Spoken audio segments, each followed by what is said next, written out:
I come from India. My name is Varadan Chandar. I represent Sri Ramanuja Mission Trust.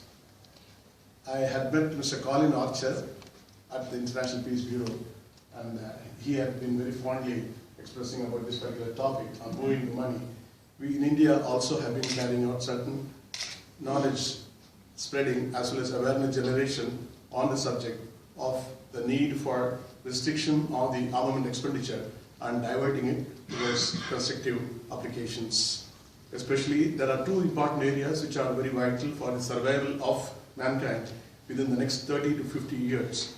One is global warming, other is the energy crisis that is associated with the fossil fuels. As you are aware, coal and petroleum, as the fossil fuels available today, are generating a lot of carbon dioxide, which is leading to global warming. And as a result of global warming, a lot of consequences in terms of alteration in the sea levels, as well as the monsoon and other type of climatic changes have been apprehended. And these are also resulting in unexpected catastrophes like tsunami, and even earthquake, they say, is linked with some of the vertical surface modifications of the Now, it's very important that this particular tendency on the part of global warming is restricted.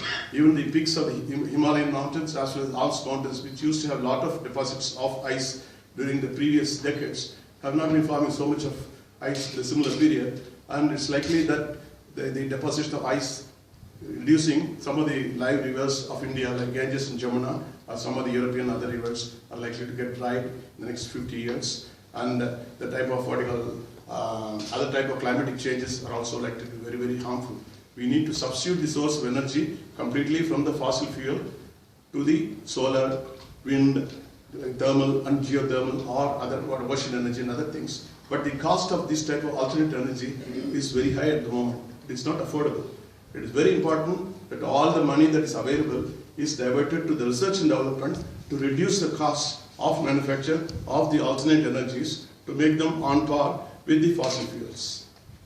This type of substitution is very important, or to put it briefly, either we substitute or we perish. The type of money that is required is this type of substitution.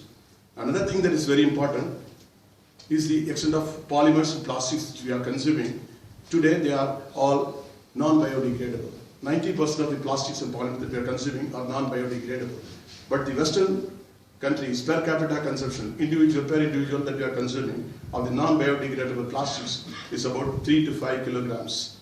And the developed economies of the West are now showing the way, and developing economies like India and China are also trying to consume this type of non-biodegradable polymers. Today they are consuming only half a kilo of polymer per capita, per individual. If these economies are developing, but the population of China, the population of India being so high, if every individual starts consuming that type of non-biodegradable polymers, then the whole earth will be complete junk.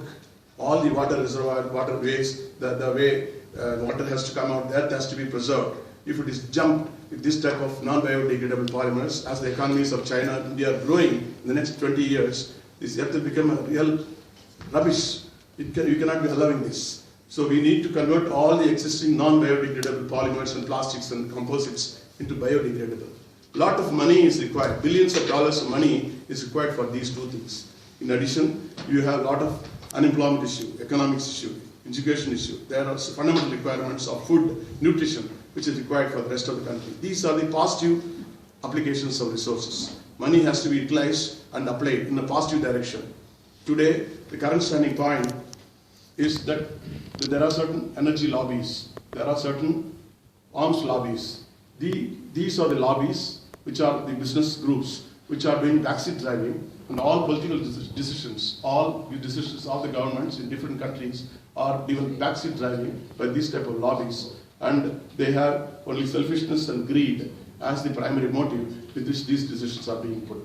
The welfare and the interests of humanity, the sustainability, the longevity of this type of living condition of our next generation is not considered at all.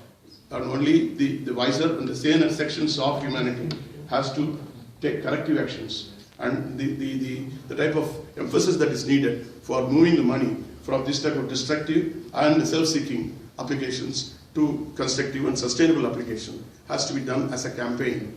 And for this, the type of unification of the stakeholders is very important.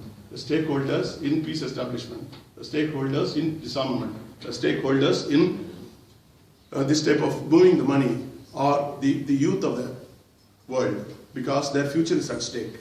That the interest groups of the youth has to be incorporated, and then the women and children, women especially, become another stakeholders, because every decision that affects the children, women's group, and also the labor unions, they become another stakeholders, because employment is an issue.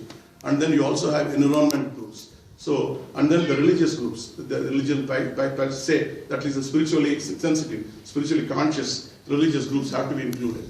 So this type of groups have to unite together, and it's very important that a unification, a federation of this type of positive energies, unification of the peace activists who are interested in sustaining the requirement of humanity for the next generation has to be made. The strengthening and the unification of the positive-minded interest groups of the society has to be organized. And this is possible only when we have media on our side. Media has to be taken into account. All the media training institutions has to be approached with this type of thing. Okay. So with this type of thought that's being shared, I hope some of us will meet again and work out some strategic plans. Thank you very much. Thank you. Thank you. Thanks.